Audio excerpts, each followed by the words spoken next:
क्या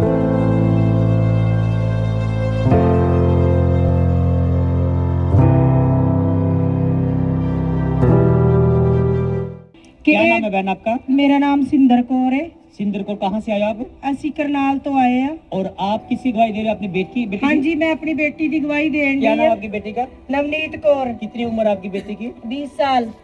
20 साल है। हाँ जी। अब बताइए क्या गवाही आपकी? ਇਹਨੂੰ ਗੁੜੀਆ ਨੂੰ ਨਾ ਪੇਟ 'ਚ ਪਾਣੀ ਹੋ ਗਿਆ ਸੀ ਔਰ ਇਹਨੂੰ ਇੱਕਦਮ ਉਲਟੀਆਂ ਲੱਗੀਆਂ, ਇਹਦੀ ਤਬੀਅਤ ਬਹੁਤ ਜ਼ਿਆਦਾ ਖਰਾਬ ਹੋ ਗਈ ਸੀ ਤੇ ਅਸੀਂ ਇਹਨੂੰ ਚੁੱਕ ਕੇ ਹਸਪੀਟਲ ਲੈ ਗਏ। ਹਸਪੀਟਲ ਲੈ ਕੇ ਗਏ, ਇਹਨੂੰ ਬਿਲਕੁਲ ਹੋਸ਼ ਨਹੀਂ ਸੀ। ਅਸੀਂ ਇਹ ਸੋਚਦੇ ਸੀ ਵੀ ਇਹਨੇ ਬਚਣਾ ਨਹੀਂ ਹੈਗਾ ਬਿਲਕੁਲ ਵੀ। ਔਰ ਮੈਂ ਆਪਣਾ ਮਨ ਬਣਾ ਚੁੱਕੀ ਸੀ ਵੀ ਅਸੀਂ ਉੱਥੋਂ ਖਾਲੀ ਆਵਾਂਗੇ, ਇਹ ਸਾਡੇ ਨਾਲ ਨਹੀਂ ਆਵੇਗੀ। ਪਰ ਫਿਰ ਵੀ ਸਾਨੂੰ ਕਿਸੇ ਨੇ ਨੰਬਰ ਦਿੱਤਾ ਇਹਨਾਂ ਦਾ ਵੀ ਤੁਸੀਂ ਉੱਥੇ ਗਵਾਹੀ ਕਰਾਓ, ਇਹ ਬਿਲਕੁਲ ਠੀਕ ਹੋ ਜਾਏਗੀ। ਮੈਂ ਫਿਰ ਇਹਨਾਂ ਨੂੰ ਫੋਨ ਕੀਤਾ ਵੀ ਮੇਰੀ ਗਵਾਹੀ ਮੇਰੀ ਗੁੱਡੀਆ ਦੀ ਲਾਇਓ ਅਰਜੀ ਵੀ ਮੇਰੀ ਗੁੱਡੀਆ ਠੀਕ ਹੋ ਜੇ, ਇਹ ਹਸਪਤਾਲ 'ਚੋਂ ਸਹੀ ਸਲਾਮਤ ਘਰ ਜਾਏ।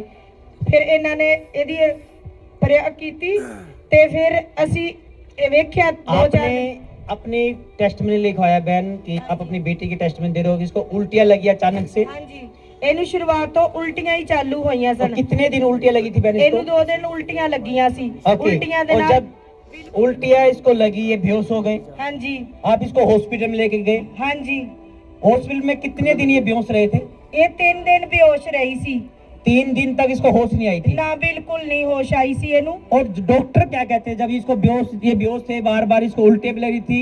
ਹਾਂਜੀ, ਡਾਕਟਰ ਡਾਕਟਰ ਕਿਆ ਮੈਨੂੰ ਕਹਿੰਦੇ ਤੇ? ਇਹ ਕਹਿੰਦੇ ਸੀ ਵੀ ਜੇ ਤੇ ਇਹਨੂੰ 3 ਦਿਨਾਂ ਦੇ ਵਿੱਚ ਹੋਸ਼ ਆ ਗਈ ਫਿਰ ਅਸੀਂ ਆਖਾਂਗੇ ਵੀ ਹਾਂ ਇਹ ਠੀਕ ਹੋ ਸਕਦੀ ਹੈ, ਵੀ ਹਜੇ ਅਸੀਂ ਕੁਝ ਨਹੀਂ ਕਹਿ ਸਕਦੇ ਇਹਦੇ ਬਾਰੇ 'ਚ ਕਿ ਇਹਨੂੰ ਹੋਸ਼ ਹੀ ਨਹੀਂ ਸੀ ਆਣ ਡਿਆ। ਡਾਕਟਰ ਬੜੀ ਕੋਸ਼ਿਸ਼ ਕਰਨ ਡਿਆ ਸੀ ਵੀ ਇਹਨੂੰ ਹੋਸ਼ 'ਚ ਲਿਆਈਏ ਪਰ ਇਹਨੂੰ ਹੋਸ਼ डॉक्टर ਨਹੀਂ ने ਸੀ ਆਣ ਡਿਆ। बहुत सी मेडिसिन दी, ਹਾਂਜੀ बहुत से ट्रीटमेंट दिए, ਹਾਂਜੀ, मगर इसको होश नहीं आई। ਨਾ ਬਿਲकुल ਨਹੀਂ ਇਹਨੂੰ ਹੋਸ਼ ਆਈ ਸੀ। जब आपकी बेटी बेसुध थी पिछले 3 दिन से हॉस्पिटल में, आपको क्या लगता था कि आपकी बेटी को क्या हो गया है?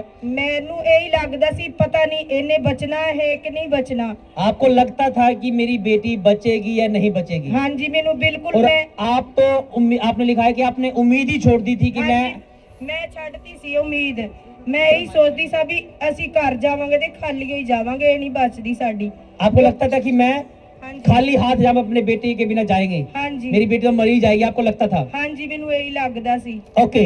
जब आप उस टाइम टूट चुके थे, दवाई भी नहीं लग रही थी और किसी ने आपको सुसमाचार दिया, ਹਾਂਜੀ किसी भाई ने सुसमाचार दिया, किसी बहन ने ਹਾਂਜੀ, ਸਾਡੀ ਗੁੱਡੀਆ ਸੀ, ਉਹਨੇ ਮੈਨੂੰ ਨੰਬਰ ਦਿੱਤਾ किसी ਸੀ। बहन ने आपको ਹਾਂਜੀ परमेश्वर के बारे में बताया, प्रभु यीशु मसीह के बारे में बताया, ਹਾਂਜੀ और राजकुमार असोदय मिनिस्ट्री का जो प्रेयर लाइन नंबर है वो आपको दिया। ਹਾਂਜੀ आपने प्रेयर कराई। ਹਾਂਜੀ, ਮੈਂ ਇਹਨਾਂ ਨੂੰ ਫੋਨ ਕੀਤਾ। ਹਾਂ। ਮੈਂ ਕਿਹਾ ਜੀ ਪ੍ਰੇ ਕਰਿਓ ਮੇਰੀ ਗੁੱਡੀਆ ਨੂੰ ਆ ਦਿੱਕਤਾਂ ਨੇ, ਇਹ ਠੀਕ ਹੋ ਜਾਣ। ਤੇ ਫਿਰ ਉਸ ਤੋਂ ਬਾਅਦ ਇਹਨੇ ਮੈਂ ਪ੍ਰੇ ਕੀਤੀ, ਉਹਨਾਂ ਨੇ ਫਿਰ ਇਹਨੂੰ ਤੋਂ ਹਲਕੀ ਹੋਸ਼ ਆ ਗਈ। ਫਿਰ ਮੈਂ प्रेयर के कितने टाइम के बाद? ਇਹਨੂੰ ਇਹ ਵੇਖ ਲਓ ਵੀ ਪ੍ਰੇ ਕਰਨ ਤੋਂ ਬਾਅਦ 15-20 ਮਿੰਟਾਂ ਬਾਅਦ ਇਹਨੂੰ ਹੋਸ਼ ਆ ਗਈ ਸੀ ਬਿਲकुल। प्रेयर करने के ਹਾਂਜੀ 20 मिनट में 15 मिनट बाद उसको होश आती ਹਾਂਜੀ, रही, ਬਿਲकुਲ ਇਹਨੇ जो ਮੈਨੂੰ 3 दिन से होश नहीं थी। ਹਾਂਜੀ, ਇਹ ਮੈਨੂੰ ਵੇਖ ਕੇ 4 ਚਪੇਰਾ ਵੇਖ ਕੇ ਮੈਨੂੰ ਕਹਿੰਦੀ ਮੰਮਾ ਮੈਂ ਕਿੱਥੇ? ਮੈਂ ਕਿਹਾ ਬੇਟਾ ਤੈਨੂੰ 3 ਦਿਨ ਹੋ ਗਏ ਨੇ ਇੱਥੇ ਆਈ ਨੂੰ ਤੇ ਅੱਜ ਚੌਥੇ ਦਿਨ ਮੈਂ ਕਿਹਾ ਤੈਨੂੰ ਹੋਸ਼ ਆਣ ਡਿਆ ਏ।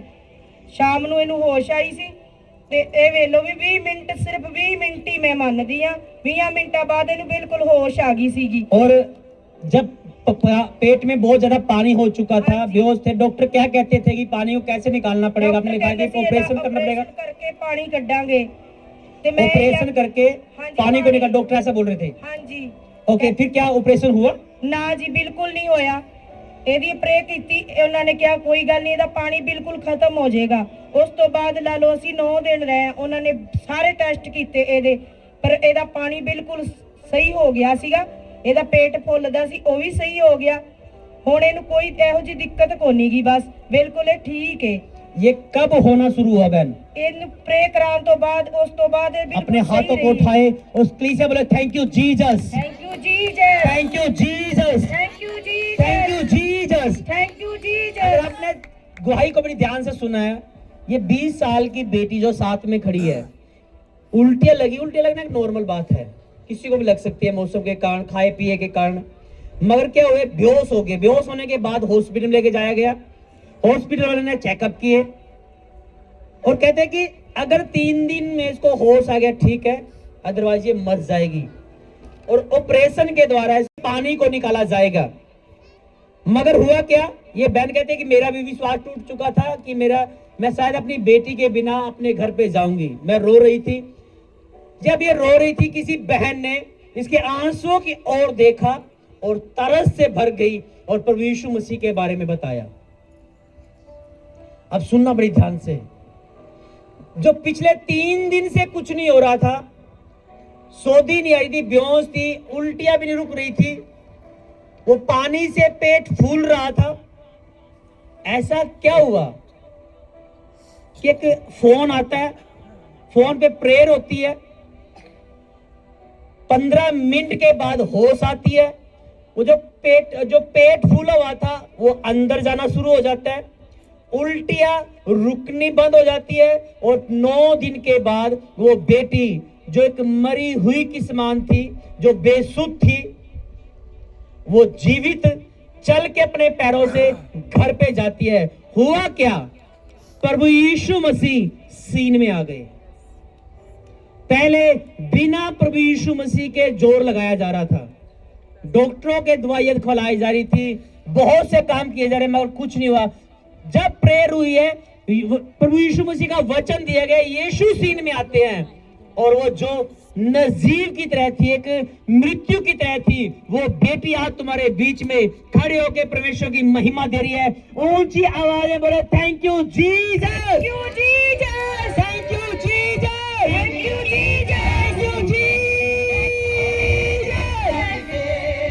क्योंकि जिंदा खुदा है, जिंदा खुदा है, क्योंकि जिंदा खुदा है, मत गिरे मत गिरे,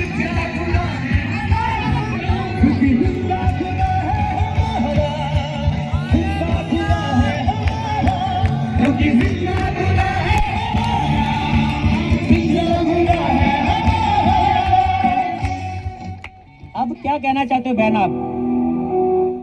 मैं जीसस ਨੂੰ ਥੈਂਕ ਯੂ ਕਹਿਣਾ ਚਾਹਨੀ ਆ ਕਿ ਵੀ ਮੇਰੀ ਗੁੱਡੀਆਂ ਨੂੰ ਬਿਲਕੁਲ ਠੀਕ ਕਰ ਚੁੱਕੇ ਨੇ ਤੇ ਅੱਗੋਂ ਵੀ ਇਹਨੂੰ ਠੀਕ ਹੀ ਰੱਖਣ ਤੇ ਸਾਨੂੰ ਕੋਈ ਦਿੱਕਤ ਨਾ। कितने पैसे लगे बहन चर्च में आपके? कोई नहीं पैसा लगा, बस एक यही है, प्रार्थना ही है, पैसा कोई नहीं लगता। और कितने पैसे दिए आपको झूठी गवाही देने के लिए? ना जी ना, कोई गवाही दे झूठी देने दे कोई पैसा नहीं, ये अपना विश्वास, आपकी सच्ची गवाही है, आप सच्ची गवाही दे रहे हो? हाँ जी बिल्कुल।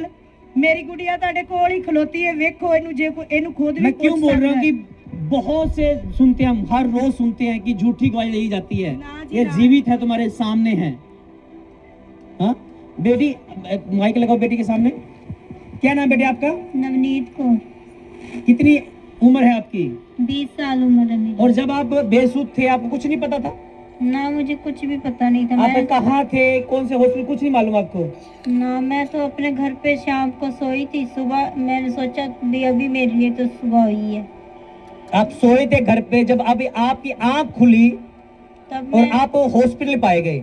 हाँ जी। और जब हॉस्पिटल में आपने अपनी मम्मी से पूछा, मम्मा मैं कहाँ हूँ, तो क्या आपको क्या लगता था, क्या हुआ? मैंने यही सोचा भी अभी मेरे लिए तो सुबह हुई है। मैंने मम्मी से पूछा, मम्मी मैं ये कहाँ पे हूँ? भी मैं तो घर पे थी। मम्मी कह रहे नहीं, तू हॉस्पिटल में है, 3 दिन में तेरे को अभी होश आया है शाम। कितना मार्वल्स काम किया मेरे खुदा ने। ये नो एक डेथ की तरह थी, बिल्कुल कुछ नहीं पता कहाँ है, हॉस्पिटल में है, घर में है।